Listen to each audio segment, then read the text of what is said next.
नारियां हुई काल के मुख से अपने पति को निकाल लिया सती सवित्रा जैसी। बड़े बड़े परमात्मा राजा हुए जिन्होंने अपना सर्वस्व विदान कर दिया। और उसी नगरी के बीच में एक राजा हुए, राजा दशरथ। राजा दशरथ की 3 रानियां, माता कौशल्या, माता कैकेयी और माता सुमित्रा।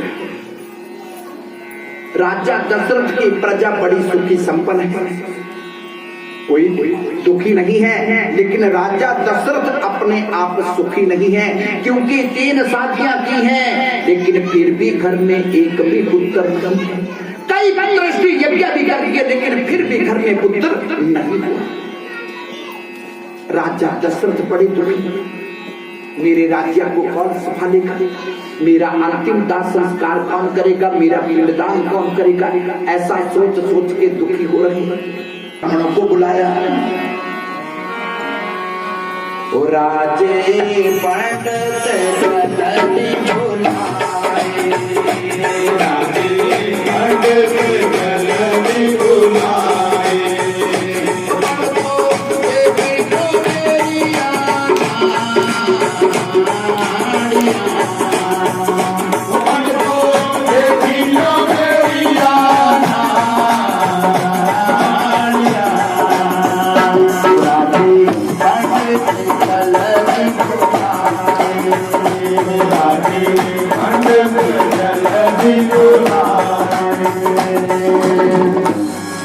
राजा दशरथ ने संत ब्राह्मणों को बुलाया, देखो मेरे भाग्य में पुत्र है कि नहीं है, अगर नहीं है तो अब मैं सब कुछ त्याग करके जंगलों में भगवान का भजन करने को चला जाऊंगा।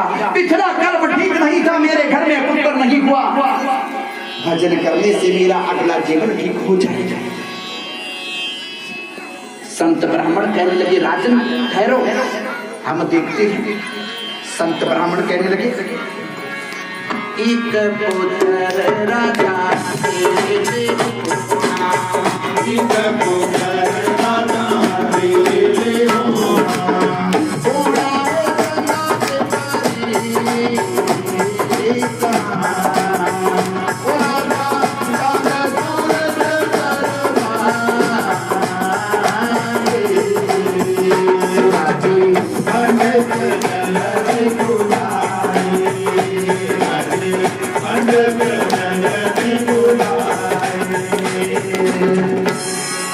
राजन, तेरे घर में 4 पुत्र होंगे,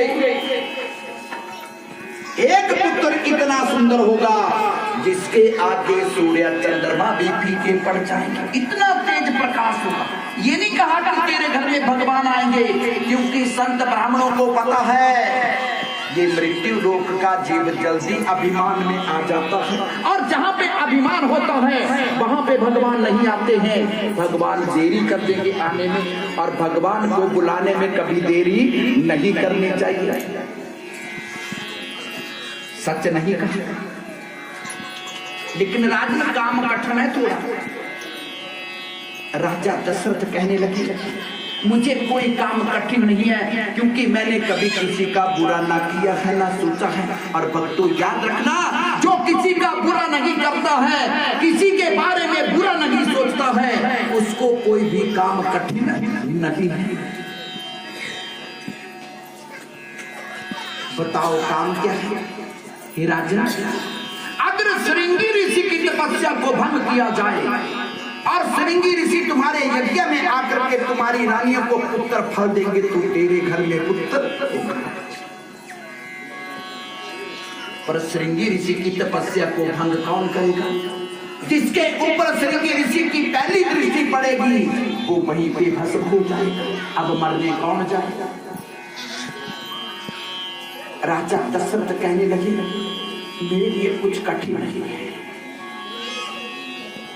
विश्वास होना जरूरी है, क्योंकि विश्वास के ऊपर ये दुनिया टिकी। और राजा दशरथ ने क्या किया?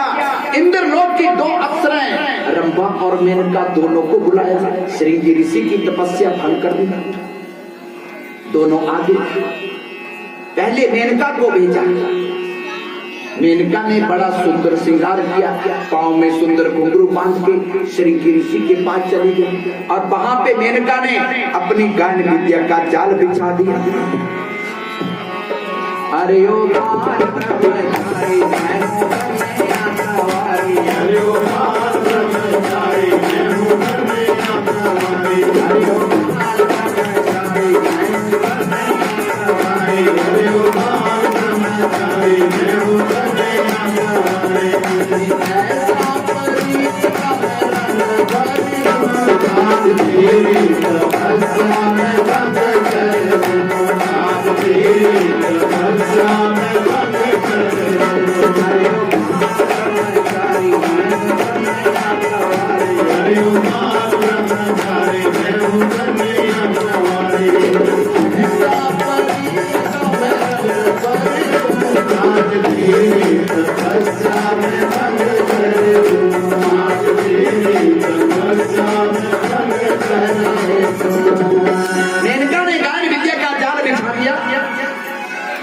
मधुर घुंघरुओं की आवाज होने लगी। श्रृंगी ऋषि के कान में जैसे कि घुंघरू की आवाज पड़ी, समाधि टूट गई और जैसे कि मेनका के ऊपर पहली दृष्टि पड़ी, मेनका वही बेभस्म हो गई।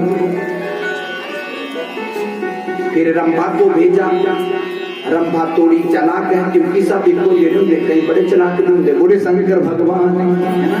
और मैंने कहा है चालाकी रख दी, बाकी चालाकी करना उस काम की जिससे गांव सुधर जाए, चालाकी करना ऐसी जिससे घर सुधर जाए। गांव बिगड़े घर बिगड़े, ऐसी चालाकी कभी मत करना। रंभा चालाक जरूर है, लेकिन देवताओं के काम कर रही है। श्रृंगी ऋषि के पास पहुंच गई, मेनका की तरह गायन विद्या का जाल बिछा दिया। लेकिन जैसे कि श्रृंगी ऋषि की समाधि टूटने लगी, झट पीछे खड़ी हो गई और एकदम कह दिया, महाराज तुम्हें राजा दशरथ ने याद किया है। जब राजा दशरथ का नाम सुना, श्रृंगी ऋषि खड़ी हो गई, क्योंकि भगवान के भक्तों के लिए सब आदर करते। अरे जिस राजा के राज्य में बिना किसी विघ्न बाधा के हम जब तप हवन करते हैं, आज उस राजा को हमारी जरूरत पड़ी है, चलो देव। रंभा कहने लगी, प्रभु मेरे से पहले मेरी सखी आई थी मेनका, जो आपकी दृष्टि से भस्म हो गई है। हम इंद्रलोक के अप्सरा हैं, देवलोक में गड़बड़ हो जाएगी, उसको भी ले जाना पड़ेगा।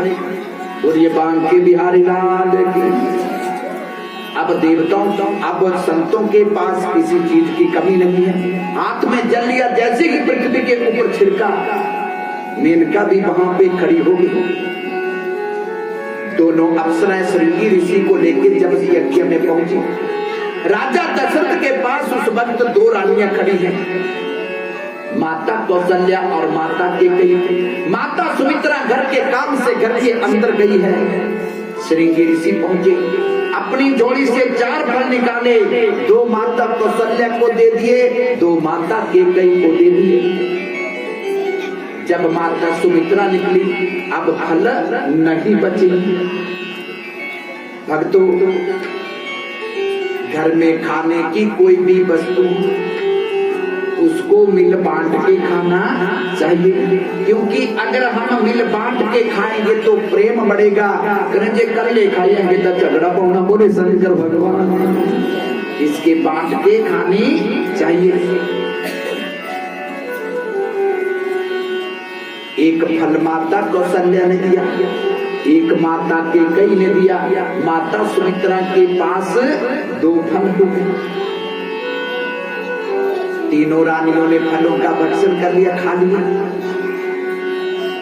और तीनों ही रानियां गर्भवती हो गई, क्योंकि संतों का दिया हुआ फल कभी निष्फल नहीं होगा। तीनों रानियां गर्भवती हो गई। राजा दशरथ की खुशी का ठिकाना नहीं। मेरे घर में भी पुत्र हुए। भक्तों, माता पिता बच्चों के लिए क्या क्या मनते मानते, देवताओं के पास जाते हैं, जहां भी कहो वहां जाते हैं, हमारे संतान हो जाए। लेकिन जब ये संतान बड़ी हो जाती है तो इनको माता पिता की परवाह नहीं। एक पिता के 3 बेटे, पिता ने तीनों बेटों को पाला पोसा, पढ़ाया लिखाया, शादियां कर दी। लेकिन जब पिता बूढ़े हुए तो 3 बेटे एक पिता को पाल के राजी नहीं है, बोले शंकर भगवान की। लेकिन भक्तों, हम माता पिता का कर्ज कभी चुका नहीं सकते। माता पिता भले धन से गरीब हो, लेकिन माता पिता के पास एक खजाना है। कहते हैं माँ बाप से बढ़कर जग में नहीं पूछा कोई खजाना,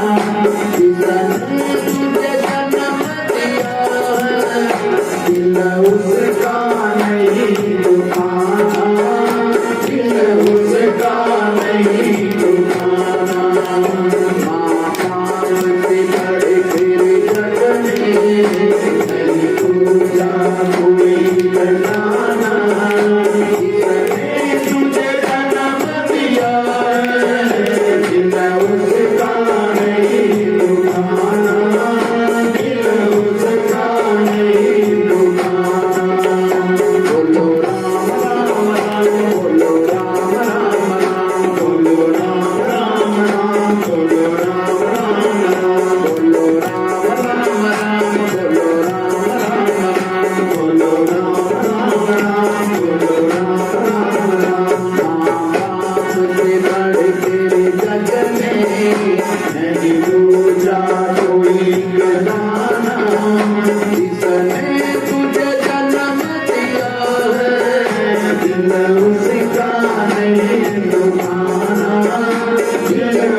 आज तीनों रानियां गर्भवती हैं, खुशी का ठिकाना नहीं है, मेरे घर में पुत्र हो जाएगा।